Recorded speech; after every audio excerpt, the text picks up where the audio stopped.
नमस्कार। हस्तक्षेप में आपका स्वागत है। लोकसभा चुनाव की तैयारियां शुरू हो चुकी हैं। लोकसभा चुनाव की तैयारियों के तहत भारतीय जनता पार्टी की जो तैयारियां हैं और जिस तरीके से प्रधानमंत्री नरेंद्र मोदी का प्रोपेगेंडा चल रहा है, उस प्रोपेगेंडा मॉडल की समीक्षा कर रहे हैं प्रोफेसर जगदीश्वर चतुर्वेदी। तो आइए सुनते हैं प्रोफेसर जगदीश्वर चतुर्वेदी से कि प्रधानमंत्री नरेंद्र मोदी का प्रोपेगेंडा मॉडल क्या है और भारतीय जनता पार्टी किस तरीके से इस चुनाव में किन मुद्दों को लेकर के जा रही है और विपक्ष के पास इन मुद्दों की क्या काट है, या विपक्ष के पास जो मुद्दे हैं उनकी भारतीय जनता पार्टी के पास क्या काट है। तो आइए सुनते हैं प्रोफेसर जगदीश्वर चतुर्वेदी का ये संवाद सभा। प्रधानमंत्री तो धर्म के बिना कोई भाषण ही नहीं देते। अभी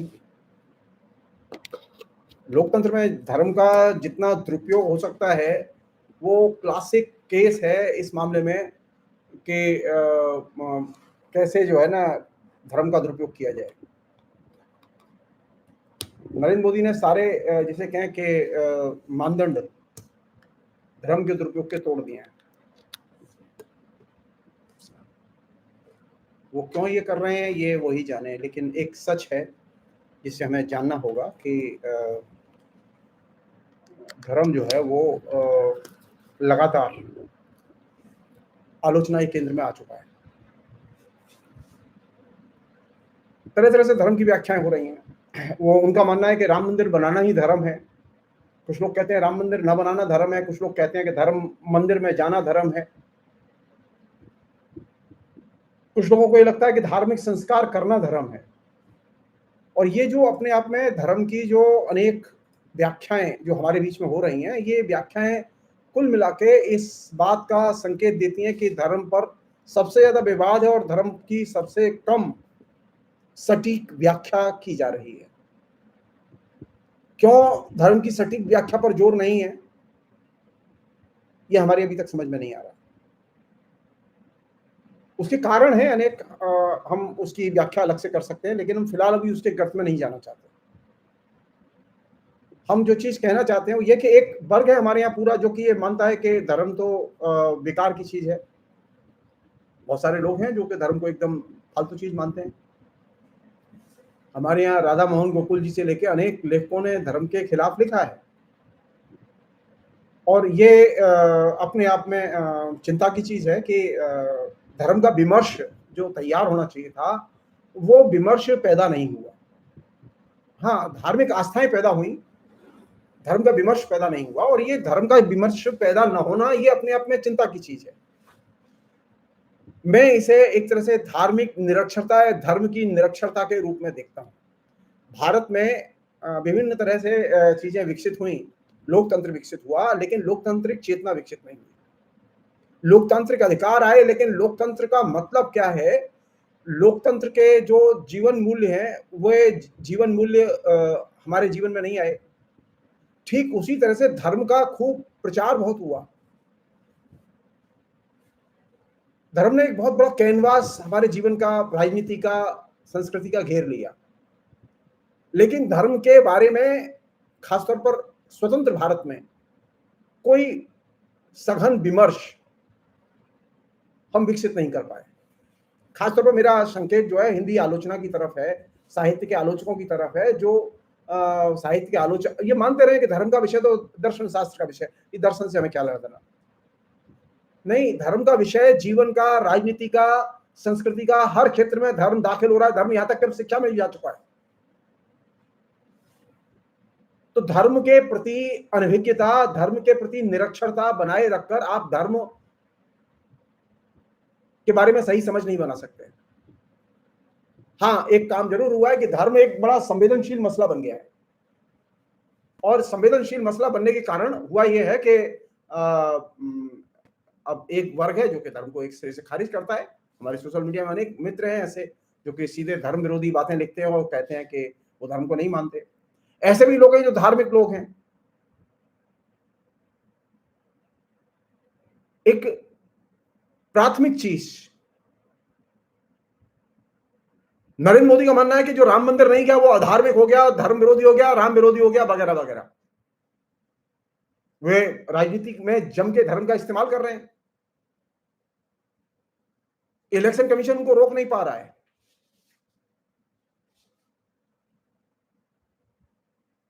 वास्तविकता यह है कि धर्म के मानने वालों की संख्या कितनी है इस पर विवाद हो सकता है, लेकिन ये तो सच है कि धर्म के मानने वालों की एक अच्छी खासी संख्या है हिंदुस्तान में। और इससे भी जो महत्वपूर्ण बात है वो ये कि धर्म कोई ऐसी जड़ या शाश्वत चीज नहीं है कि वो बदला नहीं है। पिछले 3000 वर्ष में धर्म में अनेक परिवर्तन आए हैं, तरह तरह के परिवर्तन आए हैं। धर्म का अर्थ बार बार बदलता रहा। अब नया धर्म का अर्थ है जो कि आरएसएस बीजेपी ने दिया है, राम मंदिर चलो, राम जी के भक्त बनो, हनुमान जी के भक्त। जो राम जी का और हनुमान जी का भक्त नहीं है वो धार्मिक नहीं है।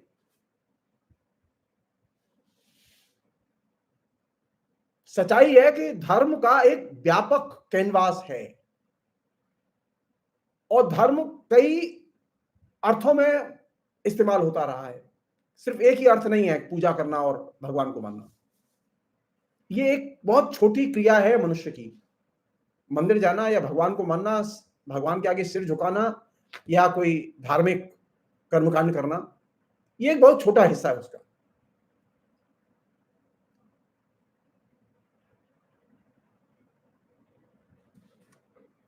हमारे यहाँ एक बहुत महत्वपूर्ण सज्जन हुए हैं, विद्वान हैं, बहुत बड़े जीनियस विद्वान रहे हैं, पीवी कांडे। उन्होंने धर्मशास्त्र का इतिहास लिखा है और धर्मशास्त्र का इतिहास लिखते हुए उन्होंने उसके पहले खंड की जो ओपनिंग पंक्तियां हैं, पहली 2 लाइन है, वो बहुत महत्वपूर्ण लाइन है। उन्होंने कहा कि धर्म शब्द उन संस्कृत शब्दों में है जिनका प्रयोग कई अर्थों में होता आया है। यह शब्द अनेक परिवर्तनों एवं विपर्यों के चक्र में घूम चुका है। अनकोट। पीवी कांडे कह रहे हैं कि धर्म का एक ही अर्थ नहीं है, उसके कई अर्थ हैं, उसमें अनेक परिवर्तन हुए हैं।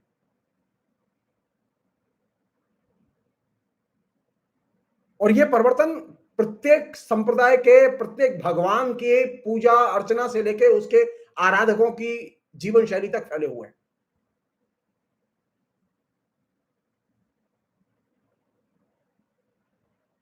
अगर हम पूरे के पूरे डेवलपमेंट को देखें और पीवी कांडे के वक्तव्य को ध्यान में रखें तो पाएंगे कि धर्म का जो क्षेत्र है वो लगातार संकुचित होता गया है और धर्म का जो क्षेत्र है वो भी संकुचित होता गया है, यानी धर्म का स्थान।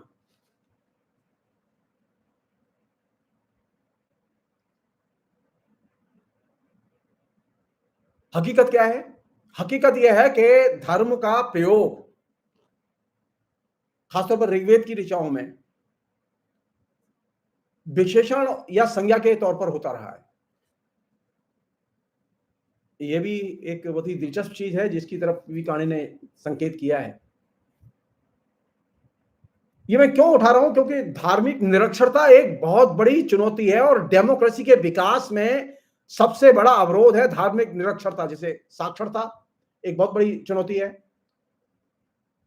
लोग अनपढ़ हैं तो वे लोकतंत्र के विकास में बहुत बड़ी बाधा है। उसी तरह धर्म के प्रति भी लोग नहीं जानते और वे लोग सबसे अधिक बाधक हैं लोकतंत्र के विकास में। इसलिए लोकतंत्र के विकास के लिए धार्मिक साक्षरता बेहद जरूरी है। मैंने बचपन में संयोग से चारों वेद पढ़े हैं। 13 साल में संस्कृत माध्यम से प्रथमा से लेकर आचार्य पर्यंत संस्कृत कॉलेज में पढ़ा हूं और संपूर्ण संस्कृत विश्वविद्यालय का छात्र रहा हूं क्लास 6 से। मैं अपने जीवन में मैं कभी किसी कॉलेज का छात्र नहीं रहा, मैं हमेशा यूनिवर्सिटी का छात्र रहा।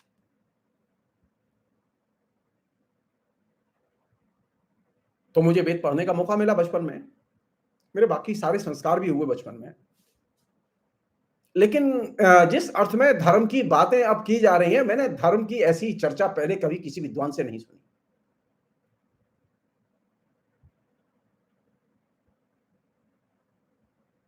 मसलन मैं एक बहुत ही दिलचस्प बात बता रहा हूं, मनोरंजक भी है ये। वो ये कि धर्म को पुल्लिंग मानेंगे या नपुंसक लिंग मानेंगे। वेदों में अधिकतर जगह नपुंसक लिंग के संदर्भ में धर्म का प्रयोग किया गया और ये अपने आप में बहुत मीनिंगफुल है। कुछ जगह है जहां पुल्लिंग के तौर पर उसका इस्तेमाल है, लेकिन अधिकतर जगह वो नपुंसक लिंग के तौर पर उसका इस्तेमाल है। सब लोग जानते हैं कि व्याकरण के हिसाब से ध्री धातु से धर्म बना है और इसका मतलब है धारण करना, आलंबन देना या पालन करना। आपने मेरी बात का पालन किया, ये धर्म है। मैंने आपसे सिर्फ इतना सा कहा था कि आप मेरे लिए पानी ले आइए। मैंने ये नहीं कहा कि आप मेरी विष्णु की पूजा कराइए, राम जी की पूजा कराइए। नहीं, धर्म का मतलब है धारण करना या आलंबन करना, आलंबन देना या पालन करना।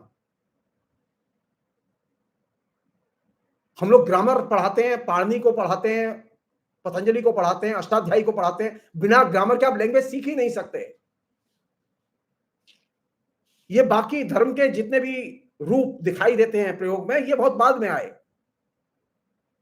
अगर उसके सिर्फ भाषिक अर्थ को जानने की कोशिश करें हम लोग, कि धर्म ध्री धातु से बना है और इसका अर्थ है धारण करना, आलंबन देना और पालन करना।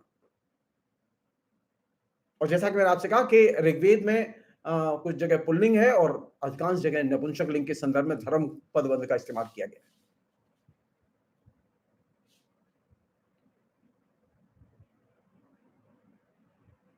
अनेक स्थानों पर धर्म, धार्मिक क्रिया या धार्मिक विधि, धार्मिक क्रियाकलाप, इनके संदर्भ में धर्म का इस्तेमाल वेदों में मिलता है।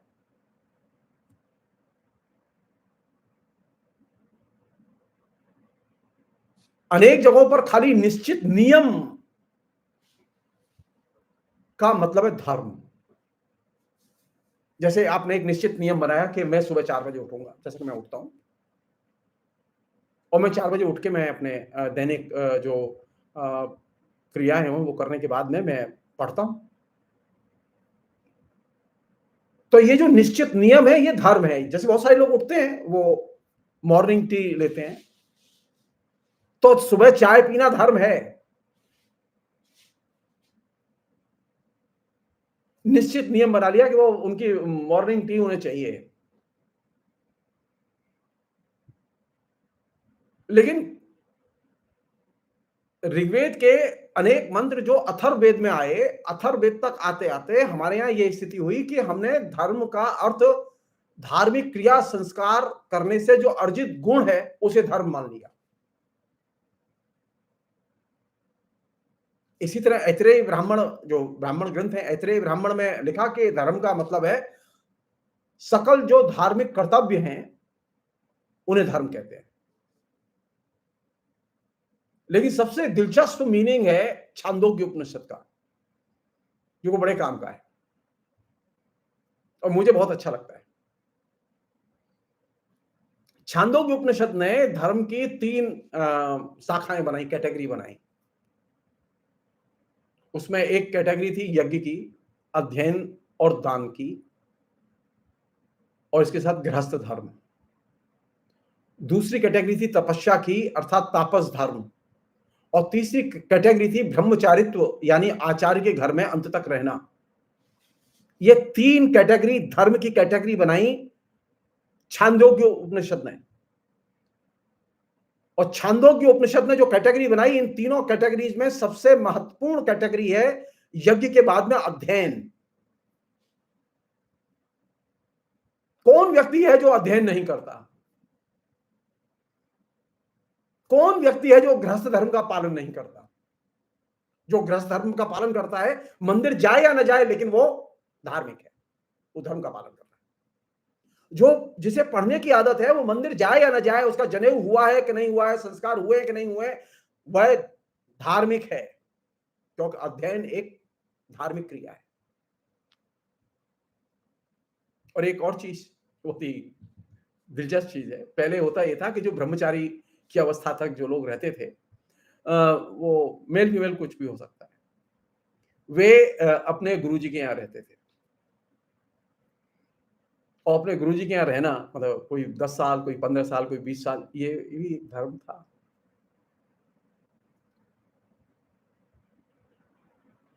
और तपस्या, तपस्या मतलब जो मेहनत करते थे, जो परिश्रम करते थे, उसे भी वो धर्म मानते थे। छांदोग्य उपनिषद ने एक बड़ा कैनवास धर्म का खड़ा किया, जो कि बुनियादी तौर पर नॉन रिलीजियस कैनवास है। उसमें शुरू में बस यज्ञ का, अब यज्ञ कोई नहीं करता, लेकिन पढ़ते तो हैं, दान भी करते हैं, गृहस्थ जीवन का पालन भी करते हैं। हाँ, ये जो ब्रह्मचारी की अवस्था तक गुरु जी के यहाँ रहना, ये परंपरा हट गई, क्योंकि गुरुकुल और गुरु के यहाँ पढ़ने की व्यवस्था हट गई। लेकिन एक बड़ा हिस्सा है जो कि हॉस्टल्स में रहता है।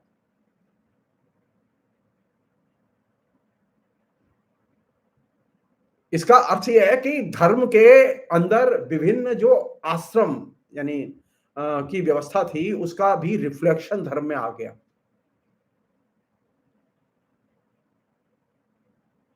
इसका एक अर्थ ये भी है कि धर्म का मीनिंग बदल गया। आज धर्म का कौन सा मीनिंग है? अगर आप मुझसे पूछे तो छांदोग्य उपनिषद के द्वारा जो वर्णित धर्म की व्यवस्था है और वर्गीकरण है, वो आज जीवन में एकदम घुल मिल गया है। अधिकांश धर्म की जो चीजें हैं, जो धर्म की कैटेगरी में आती हैं, जिनका कि छांदोग्य उपनिषद ने जिक्र किया है, वे अब हमारे जीवन का हिस्सा हैं। हम नहीं जानते एग्जैक्टली कि उपनिषद किस जमाने में लिखे गए, हम उसके डिटेल्स में जाना नहीं चाहते, लेकिन यह सच है कि ये चीजें अब जीवन का हिस्सा बन चुकी हैं।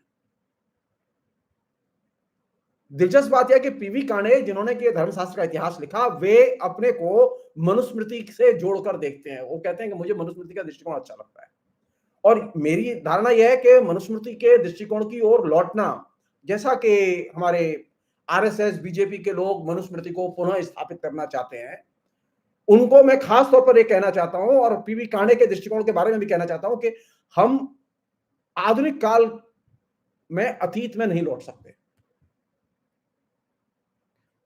मनुस्मृति के टीकाकार मेधातिथि के दृष्टिकोण को इंडोर्स करते हुए पीवी कांडे ने जो कहा कि मैं इनके मत से सहमत हूं, मैं विनम्रता से कहना चाहता हूं कि हिंदुस्तान की अधिकांश जनता पीवी कांडे की जानकारी के लिए, क्योंकि वो गुजर चुके हैं, और उनके अनुयायियों के लिए जो इंटेलेक्चुअल्स हैं, हम ये कहना चाहते हैं कि हिंदुस्तान की अधिकांश जनता मनुस्मृति के द्वारा वर्णित जो धर्म की धारणा है, उसे अस्वीकार कर चुकी है। सिर्फ एक चीज उसके जीवन में है जो कि मूल्यवान है, जिसका कि मनुस्मृति में भी जिक्र है। मनुस्मृति में और बहुत सारी खराब चीजों का जिक्र है, लेकिन एक महत्वपूर्ण चीज का जिक्र है, जिसे कहते हैं वो आचरण ही धर्म है।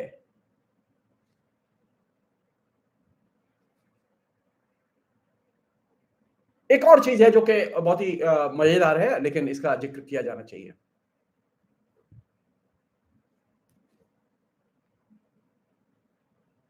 पूर्व मीमांसा सूत्र में जैमिनी ने जो धर्म की व्याख्या की है, धर्म की धारणा की व्याख्या की है, वो बहुत ही इंटरेस्टिंग है।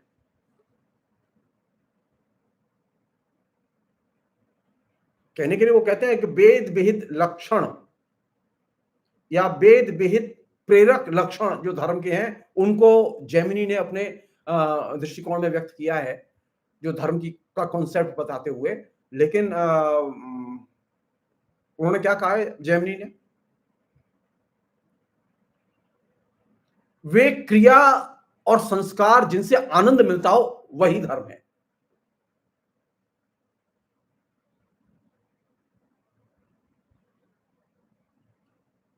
यानी आनंद की सृष्टि जिससे होती है। अब कुछ लोगों को फेसबुक पे आनंद मिलता है तो ये धर्म है, कुछ लोगों को इंस्टाग्राम में फोटो लगाने से आनंद मिलता है, ये धर्म है। और किसके हिसाब से धर्म है? पूर्व मीमांसा सूत्र के लेखक जैमिनी के अनुसार।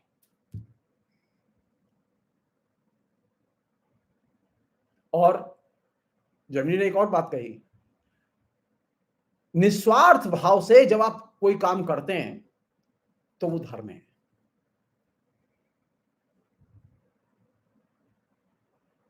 एक और चीज है जो कि हम सब लोग जानते हैं, महात्मा गांधी ने जो चीज पिकअप की थी महाभारत से, जिसका बहुत प्रचार किया उन्होंने जिस चीज को अपना मोटो बनाया, अहिंसा परमो धर्म।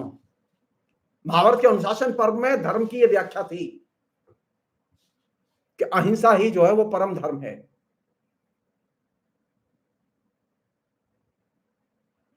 और जो महात्मा बुद्ध थे, उन महात्मा बुद्ध ने जो सबसे इंटरेस्टिंग चीज दी वो क्या दी?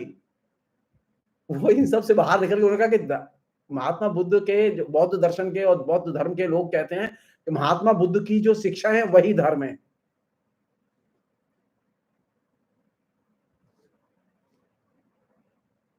तो धर्म के जो ये इतने व्यापक दायरे हैं, उसमें सबसे जो इंटरेस्टिंग चीज जहां से के जो चीज मैं एंडोर्स करना चाहता हूं, जो आपके सामने रेखांकित करना चाहता हूं, वो ये कि छांदोग्य उपनिषद ने जो धर्म की धारणा दी वो जनता के जीवन में व्याप्त है, और जेमिनी ने जो धर्म की व्याख्या दी और धर्म का अर्थ दिया वो जीवन में व्याप्त है। क्योंकि एक बड़ा सेक्शन है जो कि आनंद के लिए, जिसे हम लोग कहते हैं टूरिज्म, उसे घूमने में आनंद आता है। तो चलो केदार जी चलते हैं, बद्रीनाथ चलते हैं, अयोध्या चलते हैं, बनारस चलते हैं। तो उनके लिए धर्म जो है वो आनंद की चीज है, उनका कोई स्वार्थ नहीं है उसमें, वो जस्ट आनंद के लिए। तो धर्म जब टूरिज्म के रूप में कन्वर्ट हो रहा है तो वो प्लेजर के रूप में कन्वर्ट हो रहा है, और ये जो आनंद की अवस्था है धर्म के साथ जुड़ी हुई, ये पहली बार पूर्व मीमांसाकार ने, जेमिनी ने ये चीज रेखांकित की थी। और ये चीज यानी जेमिनी की धारणा और छांदोग्य उपनिषद की धारणा व्यापक स्तर पर हमारे जीवन में व्याप्त है। तो पूजा करना, भगवान के मंदिर में जाना, धार्मिक क्रिया कर्मकांड करना, ये बहुत छोटा है और ये लगातार सिकुड़ता गया है। और जो चीज बढ़ती गई है वो कौन सी चीज बढ़ती गई है? जेमिनी के द्वारा दी गई धारणा, छांदोग्य उपनिषद के द्वारा दिया गया धर्म का जो वर्गीकरण है वो लगातार बढ़ता गया है। तो अब धर्म सिर्फ वह नहीं है मंदिर जाना, धर्म वह भी है किताब पढ़ना, धर्म वह भी है फेसबुक करना, और धर्म वह भी है इंस्टाग्राम करना। और ये जो दायरा, ये दायरा मैंने नहीं खींचा, ये दायरा खींचा किसने?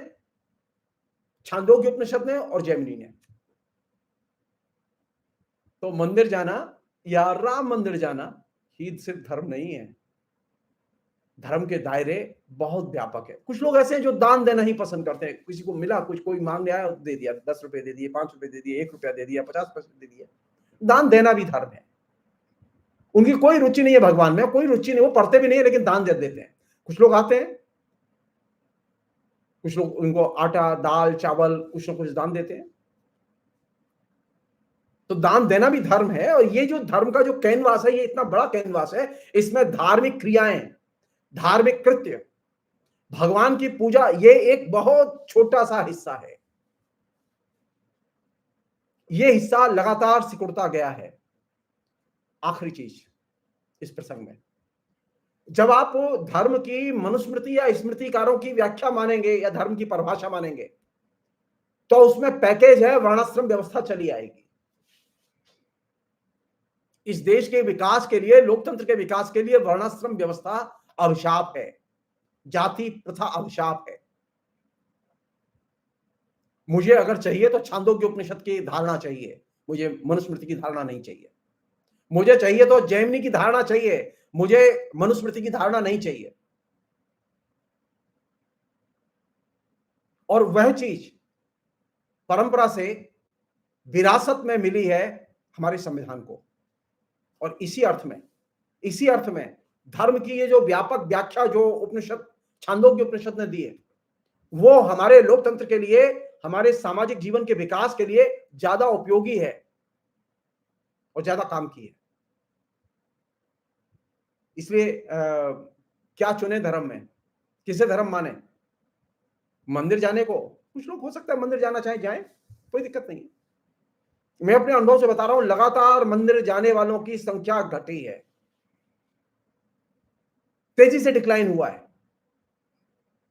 स्कूल जाने वालों की संख्या बढ़ी है, पढ़ने वालों की संख्या बढ़ी है। अध्ययन भी धर्म है, यह छांदोग्य उपनिषद में पहली बार कहा गया था।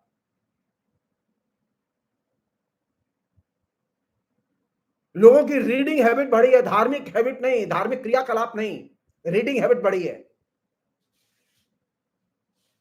तो अध्ययन की प्रवृत्ति का बढ़ना, अध्ययन का केंद्र में आना, पुस्तक का केंद्र में आना, और ये अपने आप में एक बड़ी परिघटना है जिसने कि धर्म को, और खासतौर धर्म से जुड़े हुए उसके जो धार्मिक क्रियाकलाप थे उनको हाशिए पर डाल दिया।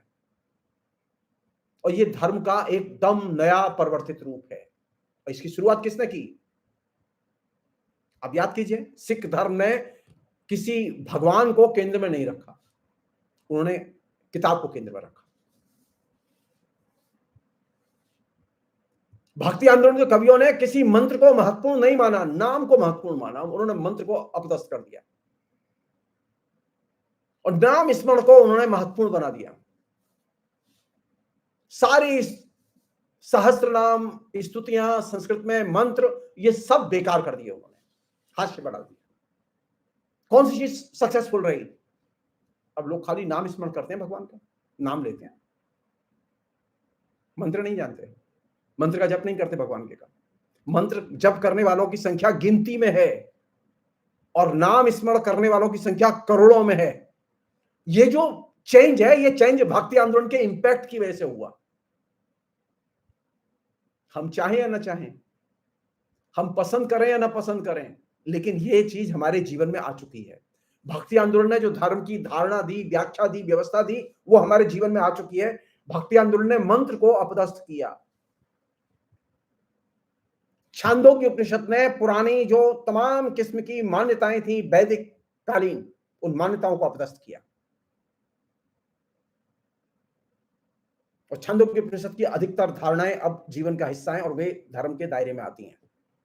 और इससे भी बड़ी चीज जिसका मैंने अभी आपसे जिक्र किया, वो ये कि कुछ लोग थे ना ऐसे जो कि ये मानते थे कि नियम से रहना भी एक धर्म है।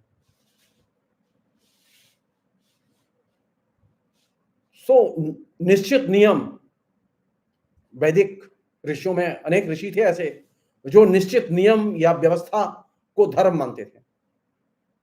तो आपने अपने जीवन की कोई निश्चित व्यवस्था या नियम बना लिए हैं तो वो भी एक धर्म है, और इसके जरिए आपने धार्मिक कर्मकांड और क्रियाकलापों को एकदम हाशिए पर डाल दिया।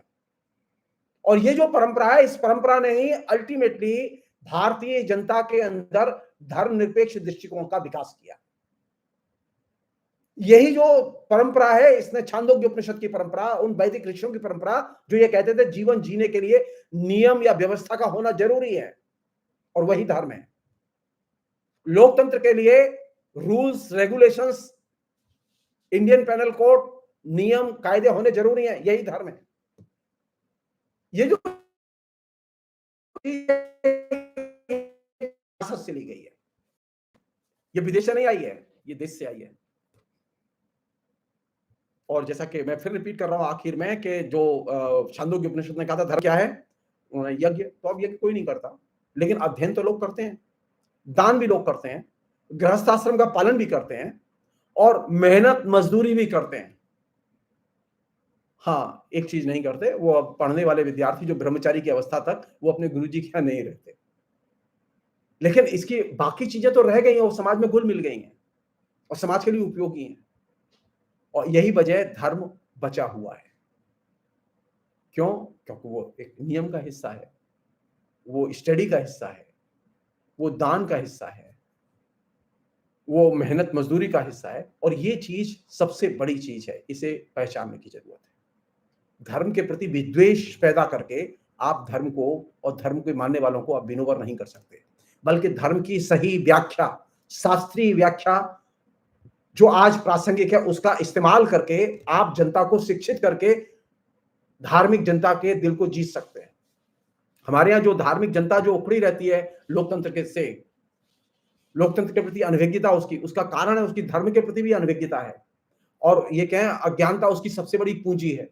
तो अज्ञानता के दायरे से उसे निकाल के धर्म की शिक्षा दी जाए और धर्म की सही धारणाओं की शिक्षा दी जाए, यही हम सबकी जिम्मेदारी है। इससे लोकतंत्र मजबूत होगा। फिलहाल इतना ही, बहुत बहुत शुक्रिया, थैंक यू।